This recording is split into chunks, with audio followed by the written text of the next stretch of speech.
बात है कश्मीर की। क्या हुआ था? दोपहर 3 बजे का वक्त था।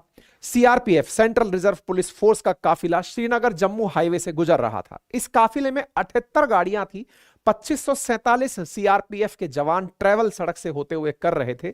अधिकांश वो जवान थे जो छुट्टी से लौटे थे। और इसी बीच में एक एसयूवी गाड़ी के अंदर 350 किलो विस्फोटक लेकर एक गाड़ी आती है और आकर के इस काफिले से टकराती है। विस्फोटक लगी गाड़ी में आग होता है, ब्लास्ट होती है। 2 बसों में से एक के पूरी तरह परखच्चे उड़ जाते हैं और हमारे 40 जवान शहीद हो जाते हैं। कश्मीर में 30 साल से जारी आतंकवाद के दौर में यह सबसे बड़ा हमला था।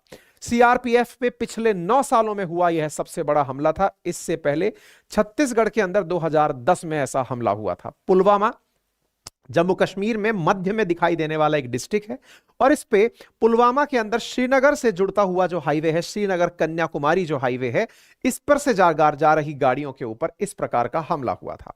इस हमले से 10 दिन पहले ही पाकिस्तान के अंदर जैश ए मोहम्मद जो आतंकी संगठन है, उसने इसका जो सरगना है मसूद अजहर, उसने 10 दिन पहले ही इस तरह के हमले की चेतावनी भारत को दे दी थी। भीड़ में कहा था कि हम भारत को दहलाने वाले हैं। अर्थात इस हमले से पहले ही तय था कि पाकिस्तान इस हमले के लिए जिम्मेदार है। अब ऐसी स्थिति में भारत के प्रधानमंत्री का रिएक्शन आता है। रिएक्शन क्या है? Terrorist will pay for Pulwama attack, ऐसा प्रधानमंत्री ने अगले ही दिन यानी 15 फरवरी को इस घटना से कह दिया था कि 14 फरवरी 2019 को हमला हुआ। 15 फरवरी को भारत के प्रधानमंत्री ने बयान देकर कहा कि आतंकवादियों को इसकी कीमत चुकानी होगी। प्रधानमंत्री ने हमारे सिक्योरिटी फोर्सेस को पूरी फ्रीडम देते हुए कहा कि आपको जो उचित लगे निर्णय ले लीजिए। सिक्योरिटी फोर्सेस को जब यह आदेश दिया गया तो इस आदेश से पाकिस्तान के अंदर थोड़ी सी खलबली मच गई। पाकिस्तान ने भारत से कहा कि वो पाकिस्तान पर कोई मिलिट्री एक्शन ना करे। 19 फरवरी 2019 की आप कटिंग देख रहे हैं। यानी डे बाय डे इधर भारत के प्रधानमंत्री सेना को कहते हैं, उधर पाकिस्तान भारत से कहता है कि हमारे ऊपर कोई मिलिट्री कार्रवाई आप मत कर देना। भारत को पाकिस्तान समझाता है, धमकाता है, चेतावनी देता है कि हमारे ऊपर मिलिट्री कार्रवाई मत कर देना, अदरवाइज हम भी आप पर कार्रवाई करेंगे। लेकिन भारत पाकिस्तान को जो अपनी तरफ से दी जा रही चेतावनी थी उस पर अडिग रहा और भारत ने अपनी एयरफोर्स को कहा कि आप जाइए और जैश ए मोहम्मद के टेरर कैंप्स जो पाकिस्तान में हैं, जिन्होंने हमारे जवानों के ऊपर जवानों के ऊपर बम ब्लास्ट किया है, उन्हें वहीं जाकर मार कर आइए। और हुआ भी साथियों। भारत की इंडियन एयर फोर्स ने जैश ए मोहम्मद के टेरर कैंप्स पर बालाकोट के अंदर एयर स्ट्राइक कर दिया।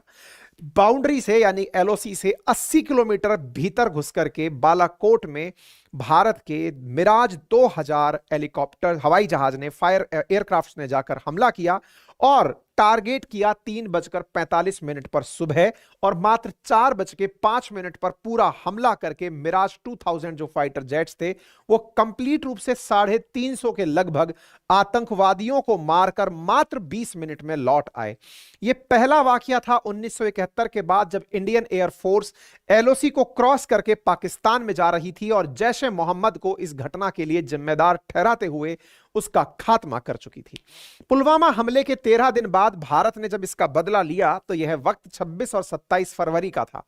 भारत के हुए इस हमले को पाकिस्तान एक्सपेक्ट नहीं कर रहा था कि 12 मिराज विमान आएंगे, एलओसी पार करेंगे और इतने लोगों को मौत के घाट उतार कर चले जाएंगे, जो कि एयर स्ट्राइक करने के बाद में लॉन्च पैड बनकर पाकिस्तान में छिपकर बैठे थे। भारत के द्वारा की गई यह कार्रवाई उरी सर्जिकल स्ट्राइक के बाद एयर स्ट्राइक ने पाकिस्तान की दुनिया के सामने पोल खोल दी थी। पाकिस्तान के द्वारा दुनिया के सामने यह अस्वीकारोक्ति दी गई कि हमारे ऊपर कोई भी हमला नहीं हुआ है, लेकिन दुनिया से बढ़ते दबाव और दुनिया के सामने आ रहे एविडेंस से पाकिस्तान परेशान होकर के अपनी जवाबी कार्रवाई के लिए वापस निकला। भारत इसके लिए तैयार था। भारत को मालूम था कि पाकिस्तान को जब दुनिया से अंतर्राष्ट्रीय बेइज्जती का सामना करना पड़ेगा तो पाकिस्तान इसकी जवाबी कार्रवाई के लिए F-16 जो अमेरिका ने उसे दिए हुए हैं उनसे भारत पर हमला करने लौटेगा। इधर भारत के MiG-21 रातों रात अपने हवाई क्षेत्र में निरीक्षण कर रहे थे और चाक चौबंद तरीके से खड़े थे कि किसी भी प्रकार की घटना का हम मुंहतोड़ जवाब देंगे।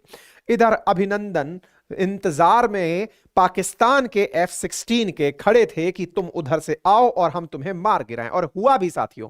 27 फरवरी 2019 को पाकिस्तान ने F-16 लड़ाकू विमानों से जवाबी हमला किया, लेकिन भारतीय वायुसेना पूरी तरह से तैयार खड़ी थी और भारत ने MiG-21 से हमारे अभिनंदन जो मतलब पायलट हैं उनके माध्यम से उनके F-16 को हवा में ही मार गिराया। दुनिया के सामने यह बहुत बड़ा अजूबा था, क्योंकि F-16 एक उन्नत किस्म का फाइटर जेट माना जाता है, जिसे MiG-21 जो कि तुलनात्मक रूप से इतना उन्नत किस्म का फाइटर जेट नहीं है, उसने भारतीय एयर क्षेत्र में मार गिराया और भारत ने उनके जो बचे हुए टुकड़े थे वो दुनिया को दिखाकर अमेरिका तक को बता दिया कि हम लोग युद्ध कला में बहुत जबरदस्त महारत रखते हैं। लेकिन इसी दौर में एक गोली या फिर कहिए तो एक बम MiG-21 को भी लगा और MiG-21 सीमा क्रॉस करके पाकिस्तानी क्षेत्र में जा गिरा, जिसमें अभिनंदन ने अपने आप को इजैकुलेट कर दिया, वहां से इजेक्ट कर दिया और हवाई जहाज से बाहर निकलकर पाकिस्तानी सीमा क्षेत्र में गिर गए।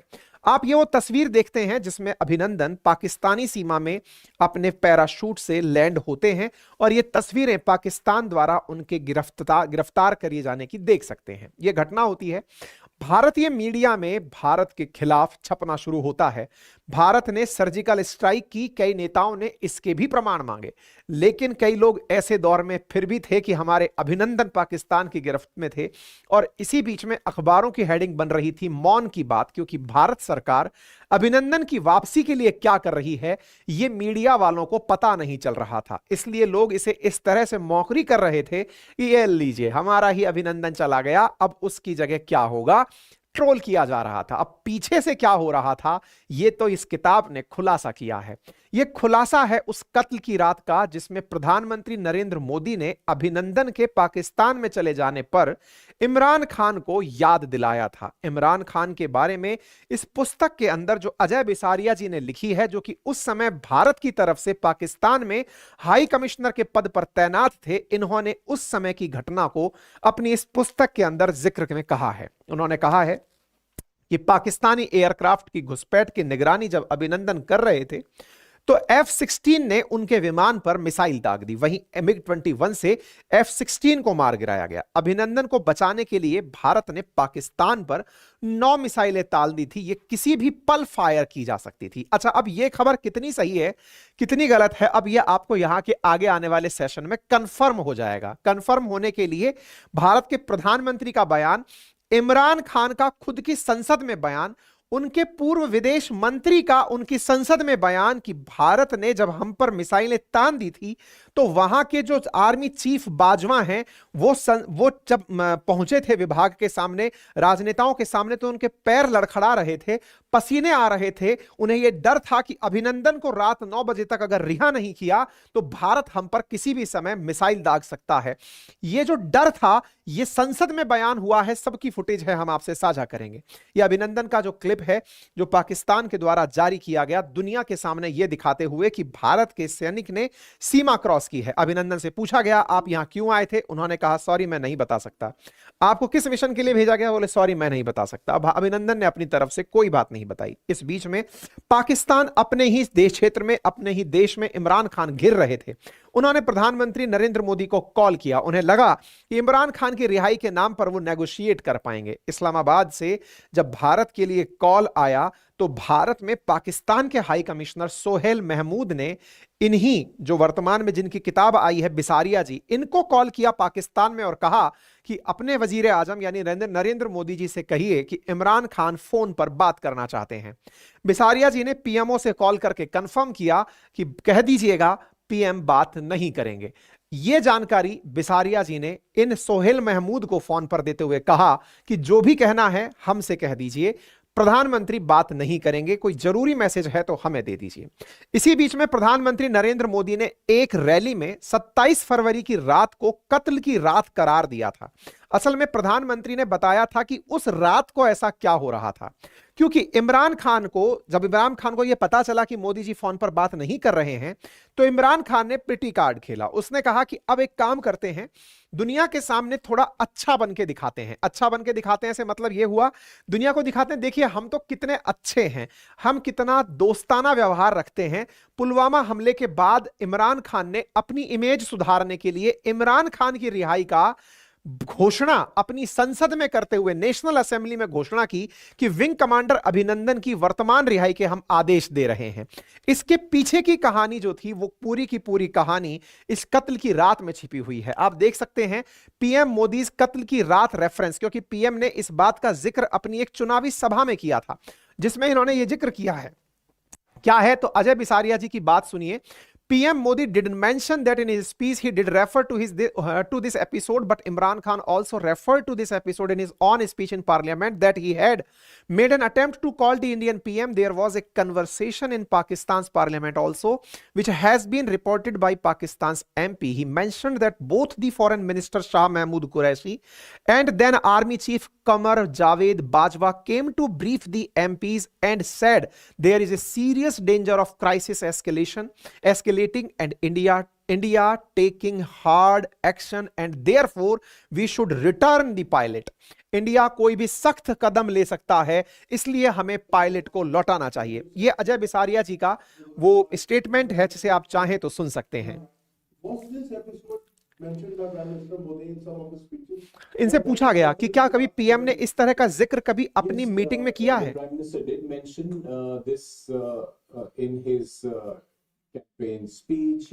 इन्होंने कहा हां, इस बात का जिक्र पीएम ने अपनी चुनावी सभा में भी किया है कि कत्ल की रात आई थी, और इमरान खान ने भी इस बात का जिक्र अपनी स्पीच में जो पार्लियामेंट में दी थी उसमें किया है।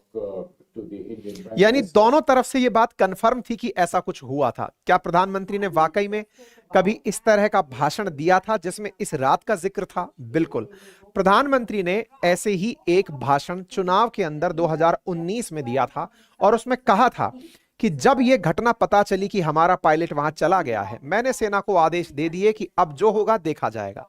इसी बीच में अमेरिका, ब्रिटेन, इन सब के राजदूत पाकिस्तान में मिलने लगे हुए थे इमरान खान से और समझाने लगे हुए थे कि विंग कमांडर अभिनंदन को वापस लौटा दो, अदरवाइज भारत कुछ भी कर सकता है। इस बारे में प्रधानमंत्री ने अपनी इस चुनावी रैली के अंदर बताया कि मैं तैयार था, अब जो होगा सो देखा जाएगा। अब अपनी तरफ से इस कार्य को करने के लिए तैयारी कर दी गई थी। अर्थात भारत ने पूरी तरह से पाकिस्तान को डायरेक्ट और इनडायरेक्ट तरीके से मैसेज कर दिया था कि रात 9 बजे 9 मिसाइलें चलेंगी और तुम्हें खत्म करेंगी। ऐसी स्थिति में भारत के रवैये को समझाने के लिए अमेरिका और ब्रिटेन के राजदूत पाकिस्तान में लगातार संपर्क करके उन्हें समझा रहे थे कि भैया मान जाओ, भारत कोई भी ठोस कार्रवाई कर सकता है।